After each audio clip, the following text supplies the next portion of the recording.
पाकिस्तान में शायद आइन से ज्यादा मजलूम कोई नहीं होगा। इतनी बार टूटा है कि जोड़कर पढ़ा जाए तो कुछ समझ नहीं आता। जिसका जी चाहे अपने मतलब की बात निकालकर दूसरे पर आर्टिकल 6 का फतवा लगा देता है। महसूस होता है कि तमाम आईनी इदारों के पास आइन है, इसीलिए अवाम अपना वर्जन अपना कंफ्यूज्ड है कि सदर साहब के पास आइन की जो कॉपी है इस पर कुछ और लिखा है, इलेक्शन कमीशन के पास जो कॉपी है इस पर शायद कुछ और लिखा है। ऐसी ही कुछ कॉपीज हुकूमत और अपोजिशन के पास भी मौजूद है। इसीलिए सदर साहब आइन के मुताबिक इलेक्शन कमीशन को खत लिखते हैं तो इलेक्शन कमीशन से आइन के मुताबिक निकार आ जाता है।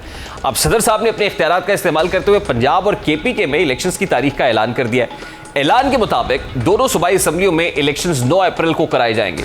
सदर आरिफ अलवी ने पंजाब और खैबर पख्तूनख्वा में इंतखाबात की तारीख दे दी है। दोनों सूबों में इंतखाबात 9 अप्रैल को कराए जाएंगे। सदर ममलिकत की जानिब इलेक्शन कमीशन इलेक्शन एक्ट 2017 के सेक्शन 57 के तहत किया गया। सदर साहब की जानिब से नोटिफिकेशन में कहा गया कि दोनों गवर्नर्स इलेक्शंस की तारीख देने की आईनी जिम्मेदारी पूरी नहीं कर रहे। आइन के तहत आइन के तहफ़्फ़ुज़ और दिफा का हल्फिया है। किसी भी अदालती फोरम की जानिब से कोई हुक्म इम्तना नहीं है। सेक्शन 57(1) के तहत सदर इख्तियारात के इस्तेमाल में कोई रुकावट नहीं है और इलेक्शन कमीशन एक्ट के सेक्शन 57(2) के तहत इलेक्शन शेड्यूल जारी किया जाए। आइन और कानून 90 दिन से ज़ायद की ताख़ीर की इजाज़त नहीं देता। सदर की जानिब से इलेक्शन कमीशन और गवर्नर पर तनकीद करते हुए कहना था कि दोनों आईनी दफातर पहले आप की तरह गेंद एक दूसरे के कोर्ट में डाल रहे हैं। आइन की खिलाफ वर्जी से बचने के लिए इलेक्शंस की तारीख देना आईनी फर्ज समझता हूं। अब सवाल यह है कि क्या सदर ममलिकत के पास इलेक्शंस की तारीख देने का आईनी इख्तियार है? इस बारे में हुकूमत का मौक़िफ़ क्या है? हुकूमत हवाले से क्या कह रहे हैं वो आपके सामने रखता है। अगर यहाँ इलेक्शन असेंबली तहलील होती है तो वो इलेक्शन की डेट जो है हो सकता है मैं आइन का वो, लेकिन सूबाई में उसका क्या रोल है? वो PTI के एक वर्कर की हैसियत से काम कर रहा है, उसको अपने ओहदे की इज्जत का पास भी नहीं है। जो औकात वो इस बड़े ओहदों पे लोग जाते हैं तो उनको उनमें खुद भी बड़ाई आ जाती है। ये शख्स जो है अपनी इज्जत भी जो है उसमें भी उसकी भी तहकीर कर रहा है और साथ साथ उस ओहदे की भी तहकीर कर रहा है जिसमें वो इस वक्त फायज है। इस पर वफाकी वज़ीर इत्तलात मरियम औरंगज़ेब की जानिब से भी रद्द-ए-अमल आया। उनका कहना था कि ऐवान सदर ऐवान साजिश बन चुका है। आइन को ठोकर मारी तो आरिफ अलवी सदर नहीं रहेंगे और आरिफ अलवी ने आइन शिकनी की तो आर्टिकल 6 का सामना करना होगा। लिहाजा आरिफ अलवी सदर बने, इमरान खान की कठपुतली ना बने। लेकिन आज सदर साहब के फैसले के पीछे आइन व कानून से ज्यादा इस दबाव का असर है जो तहरीक इंसाफ की जानिब से उन पर डाला जा रहा था। तहरीक इंसाफ एक तरफ तो इलेक्शन के हुसूल के लिए अदालतों के दरवाजे खटखटा रही थी तो दूसरी जानिब सदर ममलिकत को आइन का हवाला देकर ब्लैकमेल किया जा रहा था। शेख रशीद साहब ने बाकायदा सदर ममलिकत को यह धमकी दी कि अगर पीर के रोज तक आप इलेक्शंस अनाउंस नहीं करते, तारीख नहीं देते तो फिर आप इस्तीफा दे दें। अलवी को कहता हूं कि मंडे के दिन इलेक्शन की तारीख दे वरना इस्तीफा दे।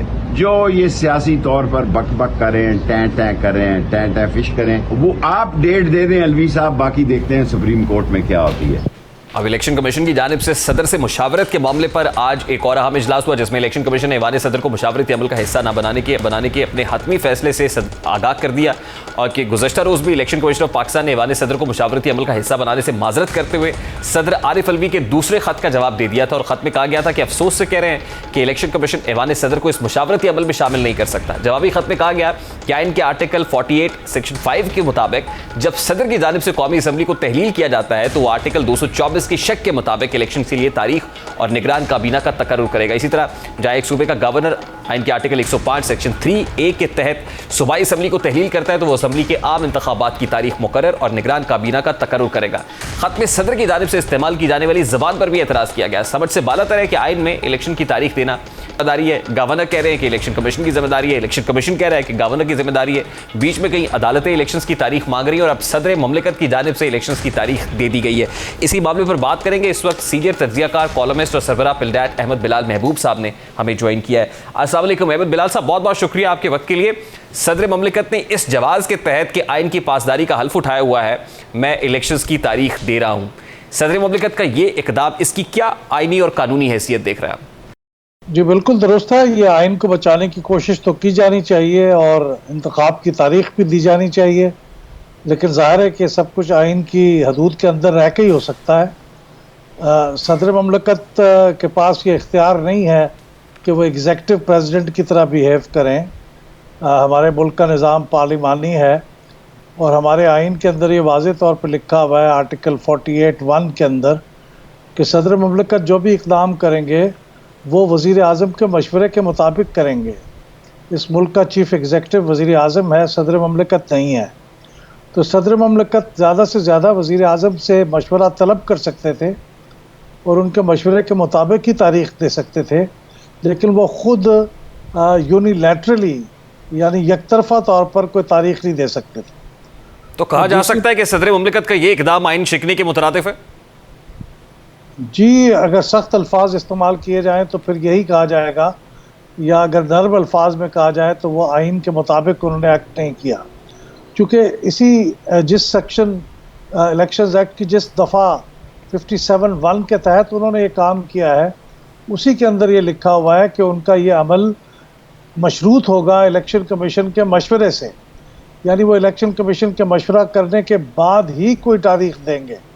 तो चूँकि इलेक्शन कमीशन के साथ उनका मशवरा नहीं हुआ, ये दुरुस्त है कि इलेक्शन कमीशन को उन्होंने बुलाया था, इलेक्शन कमीशन ने अपनी वजूहात दी हैं कि वो नहीं आया, लेकिन बहरहाल मशवरा नहीं हुआ।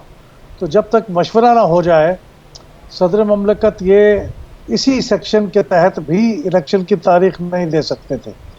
और दूसरी बात जो है वो पहले मैंने अर्ज़ कर दी कि वो वज़ीर आज़म के एडवाइस के पाबंद हैं, उसके बगैर वो नहीं कर सकते थे। ये तो बिल्कुल यूनिवर्सल, जैसे कहते हैं यूनिलैटरल डिक्लेरेशन ऑफ इंडिपेंडेंस।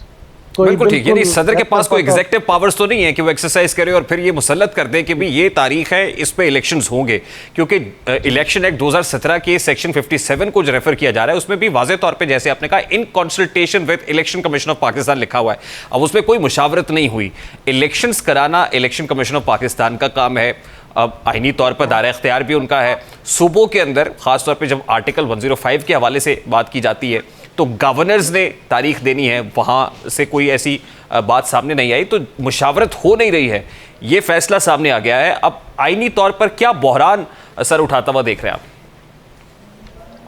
जी, यकीनन ये आइनी बहरान है, क्योंकि सदर ममलकत अगर कोई ऐसा इकदाम उठा लें जो आइन के ख़िलाफ़ हो, तो फिर ज़ाहिर है आइन की दफ़ा और आइन का जो तकद्दुस है उसका कौन ज़िम्मेदार होगा। तो इससे एक बहरान पैदा हो गया है और उसके नतीजे में मामलात अल्टीमेटली सुप्रीम कोर्ट की तरफ जाएंगे। और सदर ममलकत ने जो ये कहा है कि 57(1) के तहत कि मैंने तारीख दे दी है, अब इलेक्शन कमीशन उसके ऊपर अपना डिटेल्ड स्केड्यूल जारी करे सेक्शन 57(2) के तहत। तो ज़ाहिर है चूँकि 57(1) आइन के मुताबिक नहीं है, तो मेरा नहीं ख्याल कि इलेक्शन कमीशन 57(2) के तहत डिटेल्ड स्केड्यूल जारी करेगा।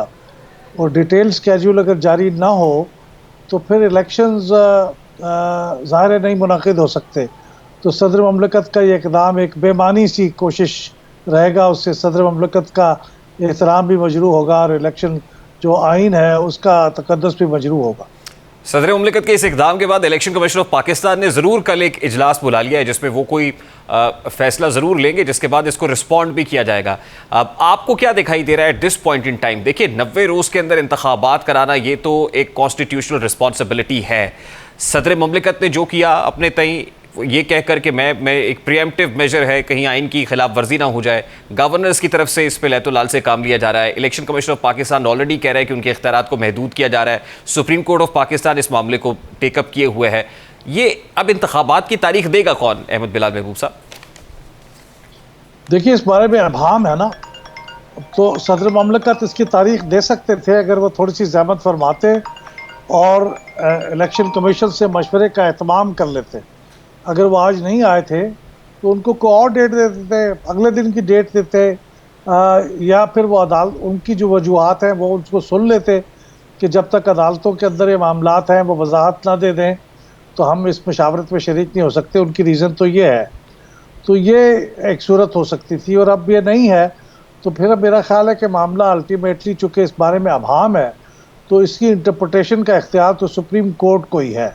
तो सुप्रीम कोर्ट जब इसकी इंटरप्रटेशन करेगा कि अब चूँकि वाज़े नहीं है कौन ये तारीख दे, तो उनके ख्याल में ये तारीख देने का काम फ़लाँ एंटिटी का है। मेरे ख्याल में तो वज़ीर आज़म को ये हक बनता है कि वो इसकी तारीख के लिए एडवाइस दें सदर ममलकत को, सदर ममलकत पर उसके मुताबिक इलेक्शन कमीशन से मशवरा करके तारीख दें। नहीं, लेकिन इसमें 18th अमेंडमेंट का हवाला भी दिया जा रहा है कि 18वीं तरमीम के बाद ये सूबे खुद मुख्तार हैं। सूबे खुद मुख्तार है, सूबाई फैसले गवर्नर्स ने करना है? नहीं, सूबे खुद मुख्तार नहीं है, इसलिए कि इलेक्शन का मामला जो है ये तो एक वफाकी मामला है जो इलेक्शन कमीशन को करना होता है, तो ये सूबाई मामले नहीं है। इलेक्शन का तमाम तर काम वफाक के हवाले है, और जो सूबाई इलेक्शन कमीशन भी हैं वो भी मातहत हैं इलेक्शन कमीशन के, तो कोई ये सूबाई मामला नहीं है। लेकिन ये इस हद तक सही है कि गवर्नर ये तारीख देता सूबाई असम्बली का, अगर सिर्फ सूबाई असम्बली का इलेक्शन होता, लेकिन वो भी उस सूरत में अगर सूबाई असम्बली को तहलील करने का अमल इलेक्शन गवर्नर ने किया होता।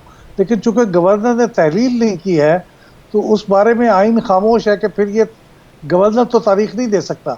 जैसे पंजाब के गवर्नर ने इससे माजरत इसलिए की है कि अल्फाज बड़े वाजे हैं 1053 के कि अगर गवर्नर ने सूबाई असम्बली को तहलील किया हो तो फिर वो तारीख देंगे नए इलेक्शन की।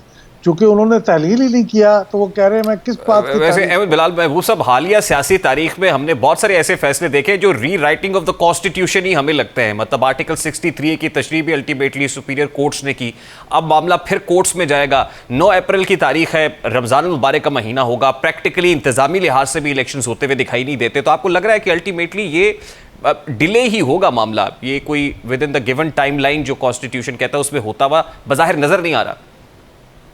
जी, बाज़ार तो ऐसे ही लगता है, क्योंकि और भी कई वजूहात हैं जो बयान की जा रही हैं। जैसे आइनी कुछ वजूहात हैं, कुछ माली वजूहात हैं, कुछ सिक्योरिटी वजूहात हैं। तो ये सारी बातों के बारे में अल्टीमेटली जो तारीख़ का मामला है, यानी स्केड्यूल के अंदर तब्दीली का मामला है, उसका इख्तियार तो फिर इलेक्शन कमीशन को है। वो सारी वजूहात देखने के बाद इलेक्शन कमीशन ही फैसला करेगा कि क्या इस शेड्यूल में कोई तब्दीली की जाए। लेकिन शेड्यूल में तब्दीली से पहले उसे शेड्यूल जारी करना होगा, तो वो शेड्यूल कैसे जारी होगा जबकि तारीख मुकर्रर नहीं हुई? तो ये कॉम्प्लिकेट हो गया मामला।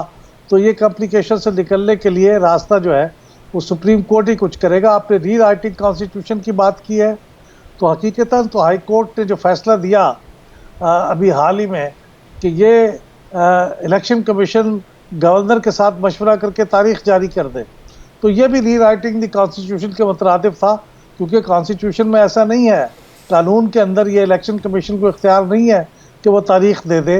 तो हाई कोर्ट का उनसे ये कहना री राइटिंग द कॉन्स्टिट्यूशन के मुतरादिफ था, इसीलिए उसके ऊपर अमल भी नहीं हुआ। ठीक, अहमद बिलाल साहब, लास्टली एंड वेरी क्विकली, सदर ममलिकत की जानिब से जो इकदाम किया गया है, इससे पहले हमने देखा है गुज़श्ता 3-3.5 साल के अंदर वो लॉ ऑफिसर्स की तैनाती हो, जस्टिस काजी फाइज ईसा रेफरेंस हो, वो असम्बलियों की तहलील का मामला हो, डिप्टी स्पीकर कासिम सूरी की उस एडवाइस के ऊपर, वो जिस तरह से उनकी उस रूलिंग के ऊपर, फिर उसके बाद हमने देखा सदर ममलिकत ने वज़ीर आज़म से हल्फ नहीं लिया। ऐसे बहुत सारे मामलात हैं। खुद ऑर्डिनेंसेस, तकरीबन 78 ऑर्डिनेंसेस अपने टेन्योर में उन्होंने जारी कर दिए। एक दिन में 20 ऑर्डिनेंस जारी करने का रिकॉर्ड भी सदर ममलिकत के पास है।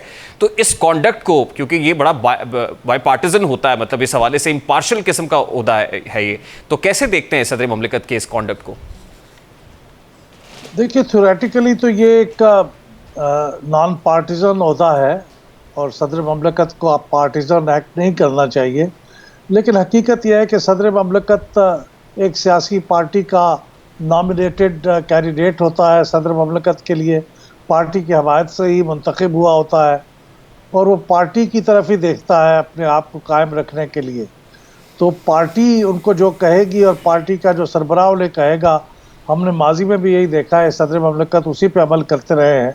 बहुत कम सदूर ऐसे हैं जिन्होंने अपने आप को नॉन पार्टिजन रखने की कोशिश की है कामयाब। मौजूदा सदर ममलकत ने तो कभी ये कोशिश भी नहीं की, और वो बिल्कुल क्लियरली पार्टिजान है, और वो अपनी पार्टी के सरबराह के कहने के मुताबिक ही अमल करते हैं, और शायद मेरे ख्याल में रियलिस्टिकली स्पीकिंग यही है जो वो कर सकते हैं।